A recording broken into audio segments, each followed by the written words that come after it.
এই বিষয়তে সঁচাকৈ মই প্ৰথমে লজ্জিত। আমি 1 বছৰৰ আগত আমাৰ ইয়াত বিশেষ সাধাৰণ সভাৰ মাধ্যমে আমি এইটো তীব্ৰ গৰিহণা জনাইছোঁ, নিন্দা জনাইছোঁ যিটো হৈছে। আৰু আমাৰ মহল্লাত এটা সিদ্ধান্ত লোৱা আছে যে এনেকুৱা ধৰণৰ কাম কোনো যদি কামত ড্ৰাগছ মদ ইত্যাদি যদি কিবা লিপ্ত থাকে সেইজন আমাৰ মহল্লাৰ পৰা বহিষ্কাৰ থাকিব। প্লাছ আমাৰ কবৰস্থ কৰিবলৈ দিয়া নহ'ব। তেওঁৰ পৰিয়ালৰ যদি কোনোবা মানুহ মৃত্যুবৰণ কৰে আমি কবৰস্থ কৰিবলৈ নিদিম।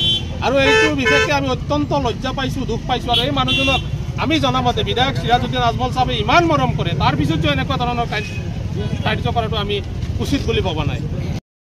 যিজনে যিটো কৰিছে সেইটো আমি ডিনাই কৰিব নোৱাৰোঁ। এইটো তেখেতে যথেষ্ট সহায়। এখন টমটমো দিছে তেখেতৰ পৰিয়ালটো পোহপাল দিয়াৰ কাৰণে। মাহিলী কিবা এটা ডনেশ্যনো তেখেতে কিবা এটা সাহায্য ল'ৰা ছোৱালীৰ পঢ়া শুনাৰ কাৰণে হেল্প কৰি আছে। তাৰপিছত এইবিলাক কামত যোৱাটো কোনো প্ৰয়োজনেই নাই।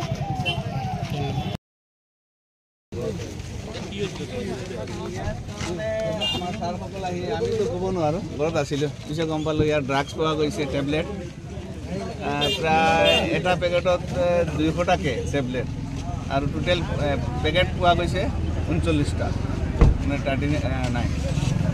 মানুহ ধৰিছে নেকি? মানুহ ধৰিছে বাইকত ধৰিছে, প্লাছ মেনৰ এখনো আছে। মানুহটো ইয়াৰে নেকি? ইয়াৰে ল'ৰা, বেলেগৰো আৰু আছে। ভালে কৰিছে। এইটো ধৰাটোৰ নাম কি? ইয়াৰ নাম বাছিত আহমেদ।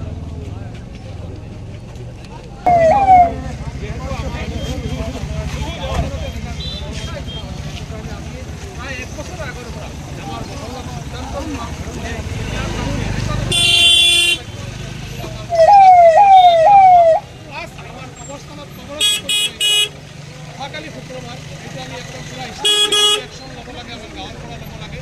আৰু যিটো দেখিছোঁ মোৰ অত্যন্ত লজ্জা লাগিছে।